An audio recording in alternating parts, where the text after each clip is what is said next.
Believe it or not, there is a community-driven project from late 2021, right, the end of the last bull cycle, that is actually still around and still working on putting their use case together. I know it's hard to believe because 99% of those projects are gone. They either folded up shop and left, they didn't have the experience it took to build the actual project that they promised in the first place, or they just didn't have what it takes to get through this very long and protracted bear market. But Kounotori has done just that. And I'm going to tell you all about it.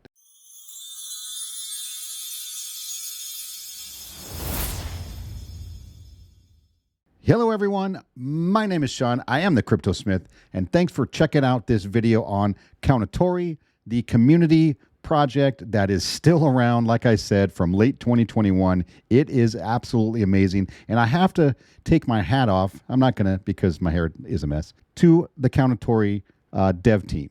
And the people that are involved in the community for sticking with them for this long, right? It is very, very odd to have something last this long. They're still working on their utility. So congratulations to them for sticking it out and really doing the hard work and grinding to get this thing to fruition. So what is Kounotori? What's the token? What's their use case? What is it they're trying to build? I'm going to give you the 30,000 foot view in this review video. And then in other videos, I'm going to do more deep dives on specific aspects of the project and how this may benefit you if you choose to get yourself involved in obviously a very well-run and very long-term project. So Kounotori says, we aim to create the first community-driven centralized exchange with staking rewards up to 20% APR paid in stablecoin, an NFT marketplace, NFT perks, and our own blockchain and governance via the Nest Council that will dominate and vote on new crypto projects to list, kind of like a DAO. Let's go through the website, but first, so this image is Kounotori. This is a Japanese word, and it means white stork or ornamental stork, right? This looks like an origami stork to me, and maybe that's what it is. Let's get into the website a little bit and find out a little more about what Kounotori is. And Kounotori here gives you their contract address, and that is right here. They've got a 1 quadrillion supply, and I know that's big, and we're going to talk about that in a minute. And they've got 44.34% of their tokens locked up in the null or dead wallet. That is no longer to be used, so they pretty much have cut their supply in half, which is good to see. They're able to burn tokens, and that we'll also talk about here coming up. Total supply, 1 quadrillion, right? What does their contract have? It's got a sliding tax scale.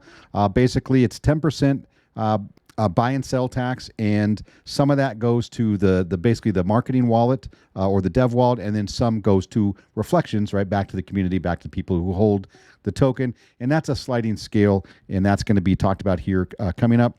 ETH marketing wallet, right, part of that goes in the ETH marketing wallet, and then the other part here is reflections, and it can be up to 8% can be given back in reflections to token holders, right? Which is super cool to see. Definitely a holdover from the last bull market where that was very common to have reflections. There's also a number of anti-manipulation features have also been built to provide holders with a secure trading experience, and that's anti-sandwich attack, anti-honeypot, anti-tax manipulation. This is exactly what they are. If you don't know what a sandwich attack is, basically it's where a bot comes in and kind of front runs your transaction, with a buy and a sell, kind of sandwiches you right in the middle, and basically takes tokens out of the purchase that you're trying to transact, and that ultimately you end up with less tokens than you thought you were going to get, and that sandwich bot basically extracts those tokens for itself. So Kounotori has decided to put that in their contract, which is cool to see. Definitely not something that was done back in the day. KTO is their token symbol. They've had Certic audit. I believe they've had 2 KYCs and 2 audits, and Certic is one of them. Centralization made easy. Our platform will provide users with a slick and easy-to-use interface while still maintaining all the features you would find on any top-tier exchange. Security at the forefront, with newer DeFi tokens being subject thorough auditing process before being listed. So what this means is, as a centralized exchange, as they're trying to build, they're going to be able to list tokens. And the tokens that they're going to list, they want to make sure these are top tier tokens. These are not, they don't have to be the best project out there or maybe even the best use case, but they're going to have to be KYC'd, right? The devs are probably going to need to be doxed. They're going to have to go through an extensive process to get listed so that they don't list any shady or sketchy tokens or projects on the platform, thus making it a very user-friendly and safe place to go to purchase crypto projects. All hail the king of staking. Now they're talking about paying up to 20% return paid in stable coin for staking. Now it's going to be interesting to see how this goes forward because obviously since they launched in 2021, we've had some regulatory issues come up here in the U.S. And staking was one of the big ones where they're saying, that's definitely a security. But we don't have clear rules of the road right now. Likely it's still another couple of years away. So they've got plenty of time to figure out what they want to do with that staking aspect. So I'm not really concerned about that. If you have your tokens unlocked, you still get 2%. You lock it up for 3 months, you get 5%, 6 months, 10%, and then you lock it up for a whole year, you're going to get 20%, which is massive, right? That's massive. I would love to get 20% on my tokens that I'm holding. Now, if you're not doing anything, obviously, you're still getting those reflections in your wallet. You don't have to lock them up for that. They're working on a Kounotori spend it card, right? A debit card where you'll be able to move crypto into that and then withdraw it as fiat currency. That obviously is something that's very big in this space and is very difficult to do. And if they're able to pull this off, that's going to be one big thing and a good notch in the belt for the Kounotori devs here.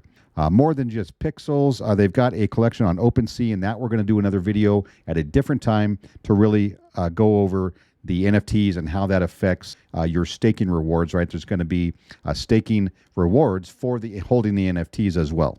Here's what they call their flight path, right? Flight path, it's, take off of the stork. And this is what they're doing, phase 1, 2, 3. They got several phases here, but they've already got all the way through phase 1. Phase 2 looks like they're through listing on a top 50 centralized exchange here. They've managed to do that. And then public alpha testing, which I do believe is actually happening now. And there's going to be a place that you can go to sign up to get access for testing on their centralized exchange. They've also got a listing on a top 25 centralized exchange as well. Still, there's a lot more to go here on this roadmap or flight plan, but seeing that they're still at it is very good to see. This is the roadmap for the exchange, the KTO Exchange Development Roadmap. The milestone 1, obviously, they've gone through and they've set up all of these things for their exchange. You're signing up, login, KYC integrations, you're buying the token, viewing the wallets and trending tokens, selling it, view transactions, admin functions, bugs, fixes, and testing. And this is currently where they are, the public alpha testing. And they've got some more milestones to get through.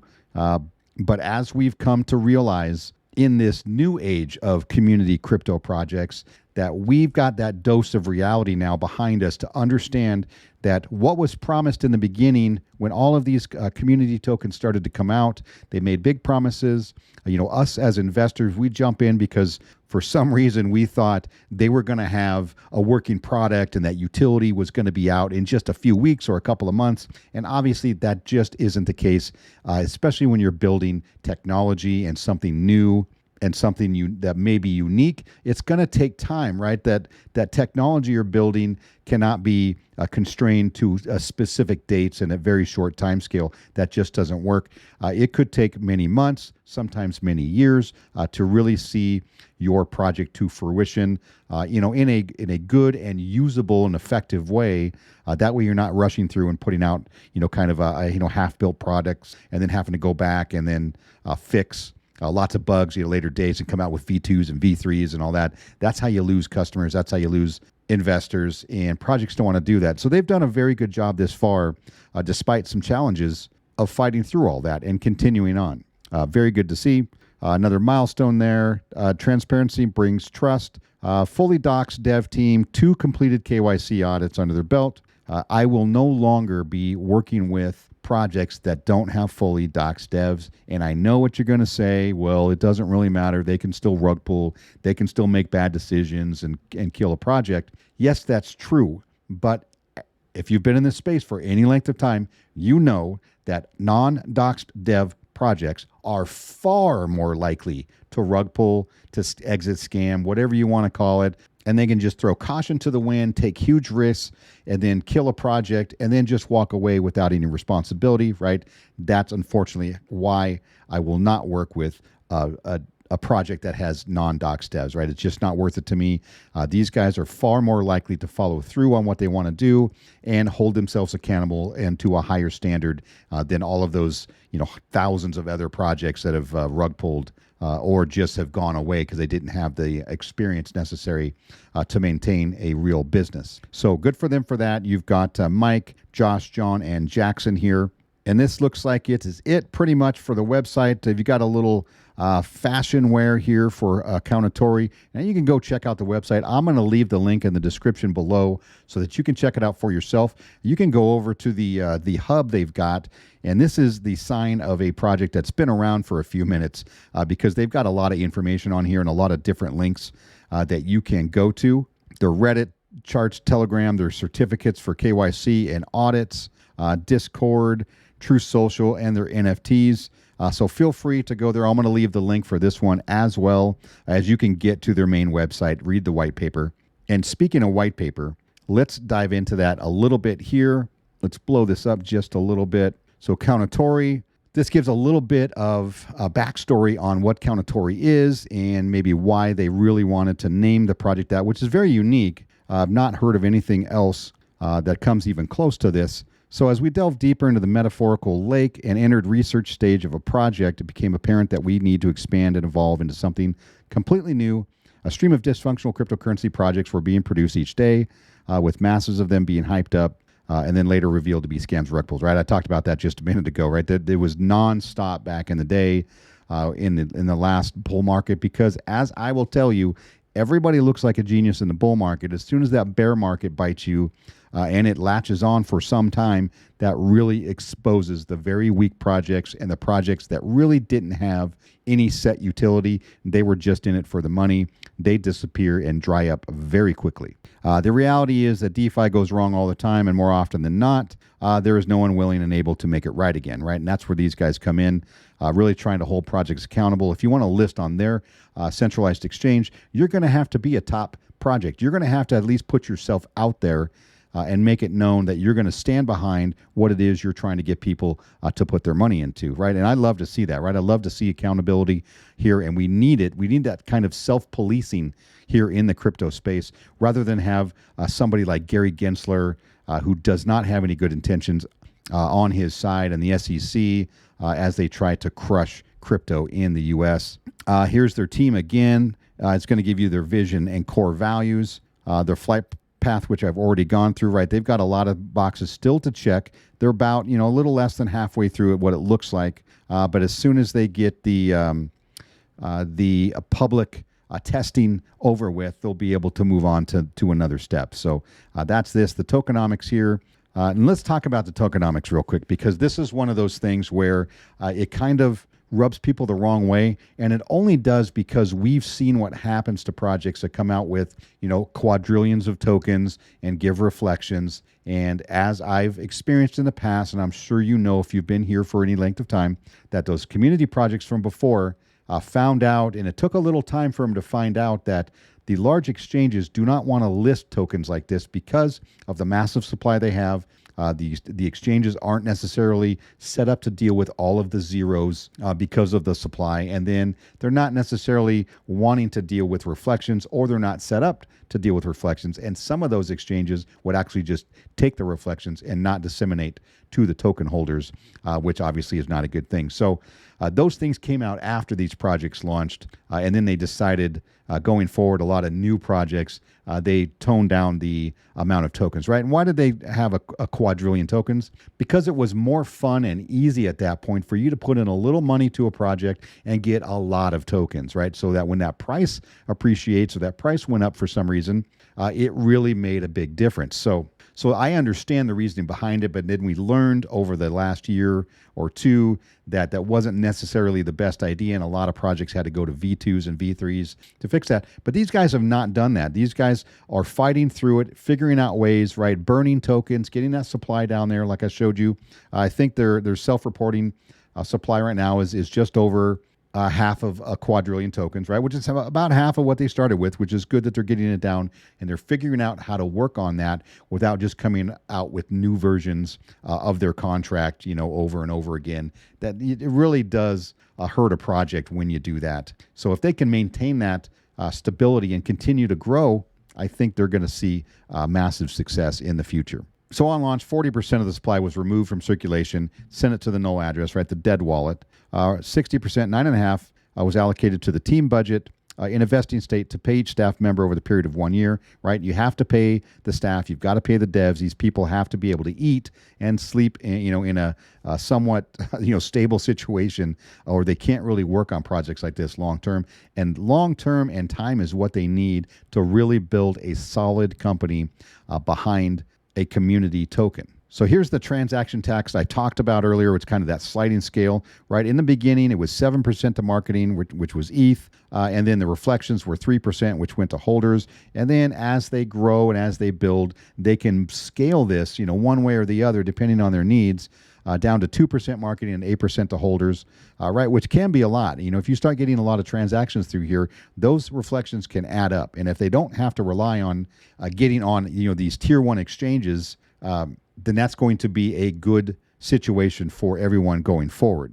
It talks about reflections, the security, solid proof, and CertiK for their audits. I talked about the sandwich bots already. And let's go to the Kounotori exchange. As mentioned earlier, our research has led us to believe that many people assume decentralized platforms are just as safe as centralized ones.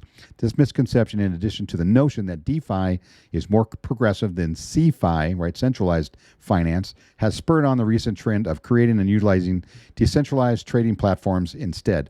The sad reality, however, is that decentralized platforms rarely have the support or insurance in place to reimburse investors, right? Remember, in DeFi, if it's truly decentralized and there's no one central authority that's controlling it, if something goes wrong, you have nowhere to go to correct the situation, right? And I tell people a lot, I have a centralized exchange that I pretty much exclusively use, and I won't name them right now, but they got me hooked because I made a mistake one day and sent $2,000 on the wrong blockchain to the wrong place. It didn't take me very long to discover the fact that I had screwed up.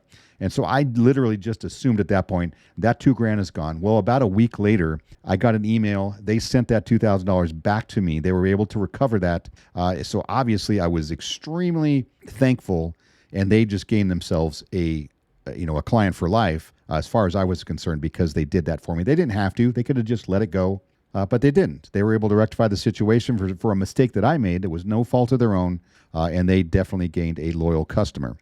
Their centralized exchange will ensure its users' safety through the employment of audits, insurance, and high-end security management services, while offering a user-friendly and streamlined experience, including the options to switch between pro and basic layouts, right?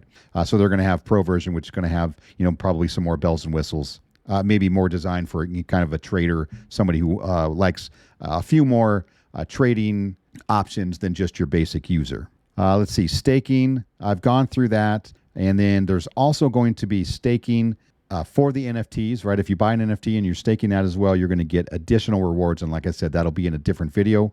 Here's their Kounotori payment card. The Nest Council, which is basically like a DAO, right? A decentralized autonomous organization where the holders of a token or certain people who are either voted in or not, they can vote on the direction of a project, or they can vote on possibly here which projects are going to be allowed onto the exchange. They're going to have listing fees, right? Listing requirements here. This pretty much says everything that they're going to require a project in order to be listed on the Kounotori exchange or the KTO exchange, right? And right here, just like I said, KYC certification for all team members, fully doxed team members, right? And I love that. And we can argue about it all day long. You're not going to change my mind. There is no legitimate excuse for not being doxed, right? If you have a project and you're wanting people to put their hard-earned money in or crypto into, you have to show your face. You have to be able to stand behind your product or service. And if you can't do that, I can't help you out, and I don't recommend anybody else does either. And I don't want to hear about this Shiba. That dev's not doxed. Okay, Shiba is an absolute one-off, right? There's no other Shiba out there, right? A majority and a large majority of non-doxed projects end up going belly up for one reason or another, and it makes it really easy for them to walk away because nobody knows who they are. Here's the NFTs, which we will go over at a later date. They've got the Stork Holder, the OG, and the Nentai. I'll get in. I'm not exactly sure what that means, but I'm going to find out for you. And then some of the benefits to holding those NFTs as far as staking goes. All right, so that is the white paper. Here's social media for you. Here is just their Twitter page. They've got over 8,000 followers, which lets you know they've been around a little while. They've been acquiring followers. They do post on here quite a bit. They're very active. That is nice to see. And then the price. I mean, the price is down. Obviously, it looks like this, which, unfortunately, most projects today, most tokens or coins all have this kind of a chart where they've gone way up, and then over the last year and a half or year, they've gone way down. So not much difference. Obviously, they're still building utility. And one of those things you have to remember, in today's crypto, in today's community projects, things take time, right? These are not pump and dumps like they used to be. You used to be able to get in on a pre-sale, 10x your money, jump out, go on to the next shiny thing you see, and kind of leave that project just to flounder without that support of your initial investment, because you were just in it for the very beginning to get a couple of bucks and move on.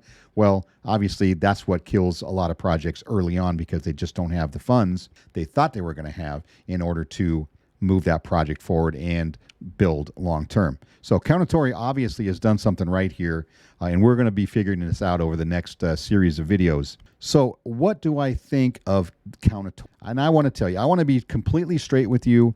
I would not talk about a project that I do not like. Now, I'm not saying I'm invested in it. I'm not telling you to invest in it. This certainly isn't financial advice. This is a good opportunity for you to see what this project has to offer. Maybe it's of interest to you. Go do some research, which is why I'm going to leave the links down below. But what do I really think about Kounotori and where they're at or where they're going? I really like the fact that they are still around. That is so rare today to find a project that started in 2021 and still working today, right? It's very rare. Building a centralized exchange that can put trusted projects and tokens on there, that's a good thing, right? There's nothing wrong with that. I can't really see any bad part of this project. If centralized exchange is for you, or you want to invest in some sort of a long-term exchange project. But what about the other side? They say, CryptoSmith, all you're doing is just giving us the good, right? Where's the bad? Where's the ugly, right? What's wrong with this project? Well, I don't think there's anything wrong with it. I can't find anything yet. I can't find anything really negative to say about it. There are some challenges, like I mentioned. The 1 quadrillion supply, that's a challenge to be worked through, right? And they've obviously been working through it. Having reflections, even though that's an awesome thing for holders, for somebody like me who holds tokens, I get free tokens, right? They just rain in free tokens on me. There's nothing wrong with that. But if you're trying to get listed on major exchanges usually frown on that, and they have to get rid of that, or you just have to give up the fact that tokens are no longer going to be given to anybody who has a wallet on that particular exchange. So these are just things and challenges to work through, which they've obviously been doing. So I can't really count it as a negative, just as a workable issue that they've done a great job so far. Obviously, it hasn't really been an issue for them. But we're going to see going forward. And then the staking, right, in our regulatory environment right now in the U.S. And in other parts of the world, staking may be problematic, but we don't know yet. And it may be a couple of years before we really hear any concrete information on what's going to happen with tokens or projects that have staking or giving off yield. But either way, I think they're going to be able to work through it. If they've done it this long, I have no reason to doubt them now. So that is what I think about the Kounotori project, their centralized exchange they've got coming. Look forward to more videos on this, kind of a deeper dive into little aspects of this project that might give you an idea of whether you would like to get involved. So that's what I've got for you for Kounotori. Hopefully you stuck around to the end. I know this was a bit of a long video, but I really needed to go over all of the pertinent information for you to form an opinion, or for you to do at least the very first part of your due diligence and research on a new project, or might be new to you project. Clearly, it's not a new one. They've been around the block a time or two. So that's it for you. Hope you guys have a great night. I'm going to see you on the next one.